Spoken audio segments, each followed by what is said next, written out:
Hi ಕಲ್ಪಾಸ್ ಚಾನಲ್ಗೆ ಎಲ್ಲರಿಗೂ ಸ್ವಾಗತ. ಇವತ್ತು ನಾನು ತುಂಬ ಡಿಫ್ರೆಂಟ್ ಆಗಿರುವಂತಹ ಅವಲಕ್ಕಿಯಿಂದ ವಡೆ ಮಾಡ್ತಾ ಇದ್ದೀನಿ. ಅವಲಕ್ಕಿ ವಡ ಇದು ಬೆಳಗ್ಗಿನ ತಿಂಡಿಗೆ ತುಂಬಾ ಚೆನ್ನಾಗಿರುತ್ತೆ. ಬ್ರೇಕ್ಫಾಸ್ಟ್ ರೆಸಿಪಿ ಇದು. ತುಂಬ ಟೇಸ್ಟಿಯಾದಂತಹ ಅವಲಕ್ಕಿ ವಡೆ ಮಾಡ್ತಾ ಇದ್ದೀನಿ. ಅದಕ್ಕೂ ಮುಂಚೆ ನನ್ನ ಚಾನಲ್ಗೆ ಸಬ್ಸ್ಕ್ರೈಬ್ ಆಗದಿರೋರು ದಯವಿಟ್ಟು ಸಬ್ಸ್ಕ್ರೈಬ್ ಆಗಿ, ಲೈಕ್ ಮಾಡಿ, ಶೇರ್ ಮಾಡಿ ಹಾಗೂ ಕಮೆಂಟ್ಸ್ ಮೂಲಕ ತಿಳಿಸಿ ಅಂತ ಹೇಳ್ತಾ ಅವಲಕ್ಕಿ ವಡ ಯಾವ ರೀತಿ ಮಾಡೋದು ಅಂತ ನೋಡ್ಕೊಳ್ಳೋಣ ಬನ್ನಿ. ನೋಡಿ, ಮೊದಲು ಒಂದು ಬೌಲ್ಗೆ ನಾನು 2 ಕಪ್ಪಿನಷ್ಟು ಅವಲಕ್ಕಿನ ಹಾಕ್ಕೊಳ್ತಾ ಇದ್ದೀನಿ. ಮಾಮೂಲಿ ನಾವು ಉಪ್ಪಿಟ್ಟೆಲ್ಲ ಮಾಡ್ತೀವಲ್ವ, ಅವಲಕ್ಕಿ, ಗಟ್ಟಿ ಅವಲಕ್ಕಿ, ಅದನ್ನೇ ಹಾಕ್ಕೊಳ್ತಾ ಇದ್ದೀನಿ. ಈ ಅವಲಕ್ಕಿನ 3ರಿಂದ 4 ಸಲ ತೊಳ್ಕೊಬೇಕು. ತುಂಬ ಗಲೀಜಿರುತ್ತೆ ಅವಲಕ್ಕಿಲಿ. ಆದ್ದರಿಂದ ಒಂದು 3ರಿಂದ 4 ಸಲ ತೊಳ್ಕೊಂಡು ಒಂದು 4 ನಿಮಿಷ ನೆನೆಸ್ಬಿಟ್ಟು ನಾನು ಹೀಗೆ ಜಾಲರಿಯಲ್ಲಿ ನೋಡಿ ಸೋಸೋದಕ್ಕೆ ಇಟ್ಟಿದ್ದೀನಿ. ಜಾಲರಿಗೆ ಹಾಕಿ ಸೋಸ್ಕೊಂಡು ಅದನ್ನು ಇಲ್ಲಿ ಇಟ್ಟಿದ್ದೀನಿ. ಹೀಗೆ ಒಂದು 3 ನಿಮಿಷ ಬಿಟ್ಟರೆ ಚೆನ್ನಾಗಿ ನೆನ್ಕೊಳ್ಳುತ್ತೆ. ಆಮೇಲೆ ಇದನ್ನು ಈ ಬೌಲ್ಗೆ ಹಾಕ್ಕೊಳ್ತಾ ಇದ್ದೀನಿ. ನೋಡಿ, ನಾನು ಅವಲಕ್ಕಿ ಎಲ್ಲ ಬೌಲ್ಗೆ ಹಾಕ್ಕೊಳ್ತಾ ಇದ್ದೀನಿ. ಸ್ವಲ್ಪ ಮೆತ್ತಗೆನೇ ಇದನ್ನು ನೆನೆಸ್ಕೊಂಡಿದ್ದೀನಿ ನಾನು, ತುಂಬ ಗಟ್ಟಿಗಿಲ್ಲ, ಮೆತ್ತಗೆ ಇದನ್ನು ನೆನೆಸ್ಕೊಂಡಿದ್ದೀನಿ. ಉಪ್ಪಿಟ್ಟಿಗೆಲ್ಲ ಮಾಡ್ತೀವಲ್ವ, ಅದೇ ರೀತಿ ನೆನೆಸ್ಕೊಂಡಿದ್ದೀನಿ. ಈ ಅವಲಕ್ಕಿಗೆ ಇವಾಗ 1 ಕಪ್ಪಿನಷ್ಟು ರವೆ ಹಾಕ್ಕೊಳ್ತಾ ಇದ್ದೀನಿ. ಬೆಂಗಳೂರು ರವೆ, ಮಾಮೂಲಿ ಉಪ್ಪಿಟ್ಟೆಲ್ಲ ಮಾಡ್ತೀವಲ್ವ ಅದು, ಬನ್ಸಿ ರವೆ ಅಲ್ಲ, ಬೆಂಗಳೂರು ರವೆ, ಅದನ್ನು ಹಾಕ್ಕೊಳ್ತಾ ಇದ್ದೀನಿ. ಬಾಂಬೆ ರವೆ, ಬೆಂಗಳೂರು ರವೆ ಅಂತಾರಲ್ಲ. ಅರ್ಧ ಕಪ್ಪಿನಷ್ಟು ಮೊಸರು ಹಾಕ್ಕೊಳ್ತಾ ಇದ್ದೀನಿ. 1 ಕಪ್ಪು ರವೆಗೆ ಅರ್ಧ ಕಪ್ಪು ಮೊಸರು ಹಾಕ್ಕೊಳ್ತಾ ಇದ್ದೀನಿ. ಸೋಡಾ ಹಾಕ್ಕೋಬೇಕಿದ್ದಕ್ಕೆ, ಸ್ಮೂತ್ ಆಗುತ್ತೆ ಸ್ವಲ್ಪ ಅಂದ್ಬಿಟ್ಟು ಒಂದು 1/4 ಸ್ಪೂನ್ಗಿನ್ನ ಸ್ವಲ್ಪ ಜಾಸ್ತಿ ಸೋಡಾ ಹಾಕ್ಕೊಳ್ತಾ ಇದ್ದೀನಿ. ಹಾಗೂ ರುಚಿಗೆ ತಕ್ಕಷ್ಟು ಉಪ್ಪನ್ನು ಕೂಡ ಹಾಕ್ಕೊಳ್ತಾ ಇದ್ದೀನಿ. ಸ್ವಲ್ಪ ಕರಿಬೇವಿನ ಸೊಪ್ಪನ್ನು ಹಾಕ್ಕೊಳ್ತಾ ಇದ್ದೀನಿ. ಕರಿಬೇವು ಹಾಕೋದ್ರಿಂದ ರುಚಿ ತುಂಬಾ ಚೆನ್ನಾಗಿರುತ್ತೆ. ಈಗೆಲ್ಲ ಕ್ಲೀನಾಗಿ ಮಿಕ್ಸ್ ಮಾಡ್ಕೋಬೇಕು. ಮೊಸರು ಹೆಚ್ಚು ಕಡಿಮೆ 1 ಕಪ್ನೇ ಹಾಕಬೇಕು.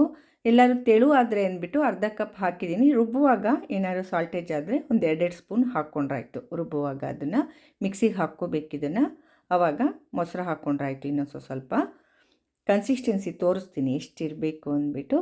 ಇವಾಗ ನೋಡಿ, ನಾನೆಲ್ಲ ಕ್ಲೀನಾಗಿ ಮಿಕ್ಸ್ ಮಾಡ್ಕೊಂಡಿದ್ದೀನಿ. ಇದನ್ನು ಮಿಕ್ಸಿಗೆ ಹಾಕ್ಕೋಬೇಕಿವಾಗ. ಮಿಕ್ಸಿ ಜಾರ್ ತೊಗೊಂಡಿದ್ದೀನಿ ನೋಡಿ. ಪೂರ್ತಿಯಾಗಿ ಒಂದೇ ಸಲ ಮಿಕ್ಸಿಗೆ ಹಾಕ್ಕೊಳ್ಳೋಕ್ಕಾಗದಿದ್ರೆ ಸ್ವಲ್ಪ ಜಾಸ್ತಿ ಪ್ರಮಾಣದಲ್ಲಿ ಮಾಡ್ತಿರೋದ್ರಿಂದ ಸ್ವಲ್ಪನೇ ಹಾಕ್ಕೊಂಬಿಟ್ಟು ಇದನ್ನು ಮಿಕ್ಸಿಗೆ ಹಾಕ್ಕೊಳ್ತೀನಿ. 2 ಸಲ ಹಾಕ್ಕೊಳ್ತೀನಿ ನಾನು.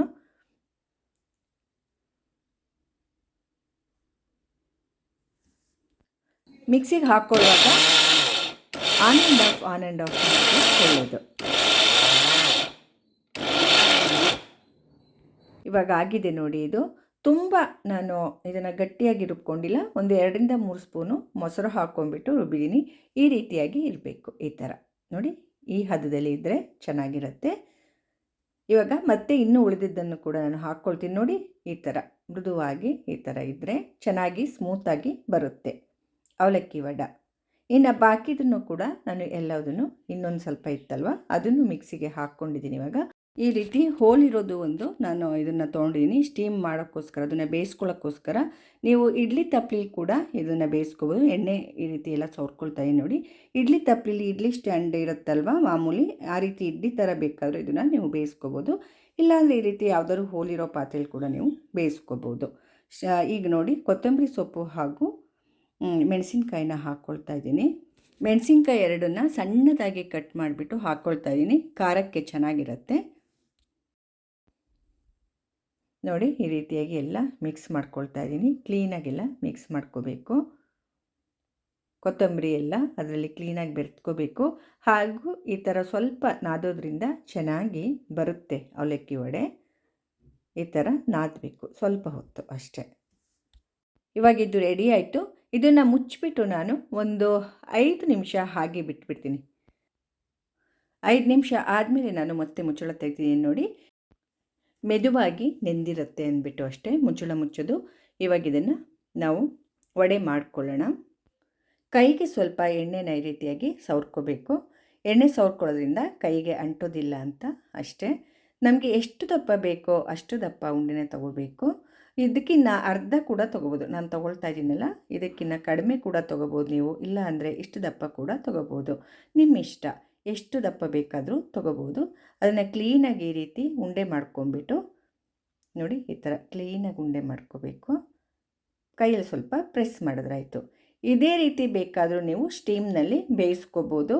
ನಾವು ವಡೆ ಮಾಡ್ತಿರೋದ್ರಿಂದ, ಅವಲಕ್ಕಿ ವಡೆ ಆದ್ದರಿಂದ ಮಧ್ಯದಲ್ಲಿ ಒಂದು ಹೋಲ್ನ ಮಾಡ್ತಾಯಿದ್ದೀನಿ. ಈ ರೀತಿಯಾಗಿ ಹೋಲ್ ಮಾಡ್ಕೋಬೇಕು. ಎಷ್ಟು ಚೆನ್ನಾಗಿ ಕಾಣುತ್ತೆ ನೋಡಿ ಅಲ್ವಾ? ಮತ್ತೆ ತಿರುಗಿಸ್ಬಿಟ್ಟು ಈ ಕಡೆ ಕೂಡ ಅದೇ ರೀತಿ ಮಾಡಿಕೊಂಡ್ರೆ ಚೆನ್ನಾಗಿ ಕಾಣುತ್ತೆ. ನೋಡಿ ವಡೆ ಎಷ್ಟು ಚೆನ್ನಾಗಿ ಕಾಣಿಸ್ತಾ ಇದೆ. ಅವಲಕ್ಕಿ ವಡೆ ಸೂಪರಾಗಿ ಕಾಣಿಸ್ತಾ ಇದೆ. ಈಗ ಆ ಸ್ಟೀಮ್ ಇದರಲ್ಲಿ ಪ್ಲೇಟಲ್ಲಿ ಇಡ್ತಾಯಿದ್ದೀನಿ ನಾನು. ಮತ್ತು ಎಣ್ಣೆ ಸವರ್ಕೊಂಡ್ಬಿಟ್ಟು ಪ್ರತಿಯೊಂದಕ್ಕೂ ಕೂಡ ಆ ರೀತಿ ಮಾಡಿದ್ರೆ ಕೈಗೆ ಅಂಟೋದಿಲ್ಲ. ನೀವು ಬೇಕಾದ್ರೆ ಇನ್ನೂ ಚಿಕ್ಕದು ಮಾಡ್ಕೋಬೋದು, ಇಲ್ಲಾಂದರೆ ನಿಮಗೆ ಈ ರೀತಿ ಬೇಡ ಅಂದರೆ ರೋಲ್ ಥರ ಬೇಕಾದರೂ ಮಾಡ್ಕೋಬೋದು. ಯಾವ ಥರ ಬೇಕಾದರೂ ನಿಮ್ಮ ಇಷ್ಟದಂತೆ ಮಾಡ್ಕೋಬೋದು. ನೀವು ಕ್ಲೀನಾಗಿ ಈ ರೀತಿ ಉಂಡೆ ಮಾಡ್ಕೋಬೇಕು, ಒಡಕ್ಕೆ ಬರೋದಿಲ್ಲ. ಕ್ಲೀನಾಗಿ ಮಾಡಿಕೊಂಡ್ರೆ ಸ್ವಲ್ಪ ಸ್ಮೂತಾಗಿದ್ದರೆ ಹಿಟ್ಟು ಒಳ್ಳೆಯದು. ಈ ರೀತಿ ಮಾಡಿಕೊಂಡು ನೋಡಿ ದುಂಡಗೆ ಮಾಡ್ಕೋಬೇಕು, ಚೆನ್ನಾಗಿ ಕಾಣುತ್ತೆ. ಬೆರಳಿಗೆ ಸ್ವಲ್ಪ ಎಣ್ಣೆ ಹಚ್ಕೊಂಡ್ಬಿಟ್ಟು ಈ ರೀತಿ ಹೋಲ್ ಮಾಡಿದ್ರೆ ಕ್ಲೀನಾಗಿ ಹೋಲ್ ಆಗುತ್ತೆ, ಬೆರಳಿಗೆ ಅಂಟ್ಕೊಳ್ಳಲ್ಲ. ನೋಡಿ ಎಷ್ಟು ಚೆನ್ನಾಗಿ ಕಾಣಿಸ್ತಾ ಇದೆ. ಮತ್ತೆ ಈ ಕಡೆ ಕೂಡ ಆ ರೀತಿ ಮಾಡ್ಕೊಂಡ್ರಾಯ್ತು.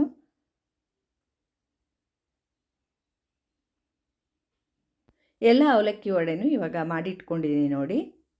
ಎಷ್ಟು ಚೆನ್ನಾಗಿ ಕಾಣಿಸ್ತಿದೆ ನೋಡಿ ಎಲ್ಲ. ಇವಾಗ ಇದನ್ನು ಸ್ಟೀಮ್ನಲ್ಲಿ ಬೇಯಿಸ್ಕೊಳ್ಳೋಣ. ಒಂದು ಪಾತ್ರೆ ಇಟ್ಕೊಂಡಿದ್ದೀನಿ. ಆ ಪಾತ್ರೆಗೆ ನೀರನ್ನು ಹಾಕಿದ್ದೀನಿ ನೋಡಿ. ನೀರು ಮರಳ್ತಾ ಇದೆ. ಕುದಿಯುವಾಗಲೇ ನಾವು ಇದನ್ನು ಸ್ಟೀಮ್ಗೆ ಇಡಬೇಕಾಗತ್ತೆ. ಇವಾಗ ನೋಡಿ ಇದನ್ನು ಅದ್ರ ಮೇಲೆ ಇಟ್ಕೊಳ್ತಾ ಇದ್ದೀನಿ. ನನ್ನ ಹತ್ರ ಈ ರೀತಿ ಇರೋದ್ರಿಂದ ನಾನು ಈ ಥರ ಮಾಡ್ತಾಯಿದ್ದೀನಿ. ಇಲ್ಲ ಅಂದರೆ ನೀವು ಇಡ್ಲಿ ತಪ್ಪಲೆಯಲ್ಲಿ ಕೂಡ ನೀವು ಈ ರೀತಿ ಮಾಡ್ಕೋಬೋದು. ಇಡ್ಲಿ ತಪ್ಪಲೆಯಲ್ಲಿ ಮಾಮೂಲಿ ಇಡ್ಲಿ ಬೇಯಿಸೋದೆಲ್ಲ ತಟ್ಟೆಗಳಿರುತ್ತಲ್ವ, ಅದರಲ್ಲೇ ಇಟ್ಬಿಟ್ಟು ನೀವು ಇಡ್ಲಿ ತಪ್ಪಲೆಯಲ್ಲಿ ಕೂಡ ಬೇಯಿಸ್ಕೋಬೋದು. ಇಲ್ಲ ಅಂದರೆ ಯಾವುದಾದ್ರು ಒಂದು ಪಾತ್ರೆಗೆ ಕೆಳಗಡೆ ರಿಂಗ್ ಇಟ್ಬಿಟ್ಟು ಅದ್ರ ಮೇಲ್ಗಡೆ ನೀವು ಯಾವುದಾದ್ರು ಒಂದು ಪ್ಲೇಟಲ್ಲಿ ಇಟ್ಬಿಟ್ಟು ಬೇಯಿಸ್ಕೋಬೋದು. ನೋಡಿ ಈ ರೀತಿ ಇದೆ ಇದು 10ರಿಂದ 15 ನಿಮಿಷದ ತನಕ ಬೇಯಿಸಿದ್ರೆ ಒಳ್ಳೆಯದು. ಇವಾಗ ಬೆಂದಿದೆ ನೋಡಿ, ತೆಗಿತಾ ಇದ್ದೀನಿ. ತುಂಬ ಚೆನ್ನಾಗಿ ಬೆಂದಿದೆ. ಒಂದು 10ರಿಂದ 15 ನಿಮಿಷ ಬೆಂದಿದೆ. ಒಂದು 15 ನಿಮಿಷ ಬೆಂದಿದೆ. ಇವಾಗ ಇದನ್ನು ತೆಕ್ಕೊಳ್ತಾ ಇದ್ದೀನಿ ನೋಡಿ. ತಣ್ಣಗಾಗೋದಕ್ಕೆ ಬಿಡಬೇಕು ಸ್ವಲ್ಪ ಹೊತ್ತು, ಚೆನ್ನಾಗಿ ಬರುತ್ತೆ ಆವಾಗ. ನೋಡಿ ಕರೆಕ್ಟಾಗಿ ಎಷ್ಟೊಂದು ಚೆನ್ನಾಗಿ ಬೆಂದಿದೆ, ಎಷ್ಟು ಚೆನ್ನಾಗಿ ಕಾಣಿಸ್ತಾ ಇದೆ ನೋಡಿ. ಇದೇ ರೀತಿ ಕೂಡ ನೀವು ತಿನ್ಬೋದು. ಎಷ್ಟು ಸ್ಮೂತ್ ಆಗಿದೆ ನೋಡಿ, ಎಷ್ಟು ಸ್ಮೂತ್ ಇರುತ್ತೆ ಇದು. ಇದೇ ರೀತಿ ಕೂಡ ಇದನ್ನು ತಿನ್ಬೋದು. ಒಗ್ಗರಣೆ ಏನು ಬೇಡ, ಹೀಗೆ ಇರಲಿ ಅಂದರೆ ಈ ರೀತಿ ಕೂಡ ಇದು ಚೆನ್ನಾಗಿರುತ್ತೆ. ಚಟ್ನಿ ಜೊತೆಗೆ ಯಾವುದು ನೀವೇನು ಮಾಡಿರ್ತೀರೋ ನಂಚೋದಕ್ಕೆ ಅದ್ರ ಜೊತೆಗೆ ಚೆನ್ನಾಗಿರುತ್ತೆ. ತುಪ್ಪ, ಮೊಸರು, ಬೆಣ್ಣೆ ನೋಡಿ, ಸ್ವೀಟ್ ಚಟ್ನಿ ಇದೆ, ಆ ಥರ ಟೊಮೆಟೊ ಸಾಸ್ ಯಾವುದ್ರ ಜೊತೆ ಬೇಕಾದ್ರೂ ಮಕ್ಳಿಗೆ ಹಾಕ್ಕೊಡ್ಬೋದು. ಇವಾಗ ಒಗ್ಗರಣೆ ಮಾಡ್ಕೊಳ್ತಾ ಇದ್ದೀನಿ ನೋಡಿ. ನಾನು ಗ್ಯಾಸ್ ಮೇಲೆ ಒಂದು ಬಾಣಲೆ ಇಟ್ಕೊಂಡಿದ್ದೀನಿ. ಎಣ್ಣೆ ಹಾಕ್ಕೊಂಡಿದ್ದೀನಿ. 3 ಟೇಬಲ್ ಸ್ಪೂನಿನಷ್ಟು ಎಣ್ಣೆ ಹಾಕಿಬಿಟ್ಟು ಅರ್ಧ ಸ್ಪೂನ್ ಸಾಸಿವೆ, ಅರ್ಧ ಸ್ಪೂನ್ ಜೀರಿಗೆ ಹಾಕಿ ಸಾಸಿವೆ ಸಿಡಿಬೇಕು ಚೆನ್ನಾಗಿ. ಸಾಸಿವೆ ಚೆನ್ನಾಗಿ ಸಿಡಿದ ನಂತರ ಬೆಳ್ಳುಳ್ಳಿ ಹಾಕ್ಕೊಳ್ತಾ ಇದ್ದೀನಿ. ಬೆಳ್ಳುಳ್ಳಿ ಒಂದು 7ರಿಂದ 8 ಎಸಳು ಬೆಳ್ಳುಳ್ಳಿನ ಸಣ್ಣದಾಗಿ ಕಟ್ ಮಾಡಿಬಿಟ್ಟು ಹಾಕ್ಕೊಂಡಿದ್ದೀನಿ. ಈರುಳ್ಳಿ ಒಂದು ದಪ್ಪ ಈರುಳ್ಳಿನ ಕಟ್ ಮಾಡಿಬಿಟ್ಟು ಸಣ್ಣದಾಗಿ ಅದನ್ನು ಕೂಡ ಹಾಕ್ಕೊಂಡಿದ್ದೀನಿ. ಈರುಳ್ಳಿ ಟ್ರಾನ್ಸ್ಪರೆಂಟ್ ಆಗಬೇಕು, ಅಲ್ಲಿಯವರೆಗೆ ಕೈ ಆಡಿಸ್ಕೋಬೇಕಾಗತ್ತೆ. ಇವಾಗ ಸ್ವಲ್ಪ ಕರಿಬೇವನ್ನು ಹಾಕ್ಕೊಳ್ತಾ ಇದ್ದೀನಿ. ಕರಿಬೇವು ಹಾಕಿದ್ಮೇಲೆ ಸ್ವಲ್ಪ ಕೆಂಪಗಾದ ನಂತರ ಈರುಳ್ಳಿ, ಟೊಮೆಟೊ ಹಾಕ್ಕೊಳ್ತಾ ಇದ್ದೀನಿ. 1 ಟೊಮೆಟೊನ ಹಾಕ್ಕೊಳ್ತಾ ಇದ್ದೀನಿ. ಮೆತ್ತಗಾಗೋ ತನಕ ಟೊಮೆಟೊ ಬೇಯಿಸ್ಕೋಬೇಕು.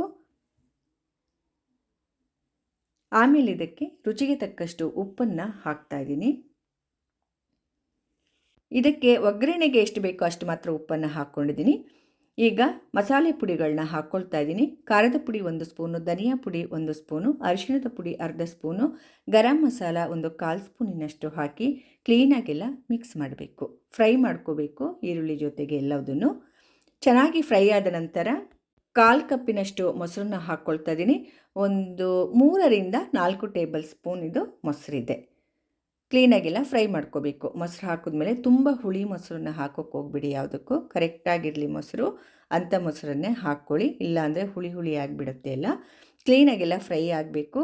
ಏನಾದರೂ ಸ್ವಲ್ಪ ಗಟ್ಟಿ ಆಯಿತು ಅನಿಸಿದ್ರೆ ಒಂದು 2 ಸ್ಪೂನ್ನಷ್ಟು ನೀರನ್ನು ಹಾಕ್ಕೊಳ್ತಾ ಇದ್ದೀನಿ. ಎಲ್ಲ ಕ್ಲೀನಾಗಿ ಸ್ವಲ್ಪ ಹೊತ್ತು ಫ್ರೈ ಮಾಡ್ಕೋಬೇಕು. ಎಣ್ಣೆ ಬಿಟ್ಕೊಳ್ಳೋ ತನಕ ಇದನ್ನು ಫ್ರೈ ಮಾಡ್ಕೋಬೇಕಾಗುತ್ತೆ. ಈ ಥರ ನೋಡಿ ಎಣ್ಣೆ ಎಲ್ಲ ಬಿಟ್ಕೊಳ್ತಾ ಇದೆ. ಇಲ್ಲಿ ತನಕ ಚೆನ್ನಾಗಿ ಫ್ರೈ ಮಾಡ್ಕೋಬೇಕು. ಆಮೇಲೆ ಇದಕ್ಕೆ ಅವಲಕ್ಕಿ ವಡೆಗಳನ್ನ ಹಾಕ್ಕೊಳ್ತಾ ಇದ್ದೀನಿ. ತುಂಬ ಡಿಫ್ರೆಂಟಾಗಿ ತುಂಬ ಚೆನ್ನಾಗಿರುತ್ತೆ ಟೇಸ್ಟು. ಖಂಡಿತವಾಗಿ ಮನೇಲಿ ಎಲ್ಲರೂ ಇಷ್ಟಪಡ್ತಾರೆ ಈ ತಿಂಡಿನ, ಅಷ್ಟೊಂದು ಚೆನ್ನಾಗಿರುತ್ತೆ. ಈಗ ಎಲ್ಲ ಕ್ಲೀನಾಗಿ ಮಿಕ್ಸ್ ಮಾಡ್ಕೋಬೇಕು. ಒಂದು 2ರಿಂದ 3 ನಿಮಿಷಗಳ ಕಾಲ ಇದನ್ನು ಕ್ಲೀನಾಗೆಲ್ಲ ಮಿಕ್ಸ್ ಮಾಡ್ಕೋಬೇಕು.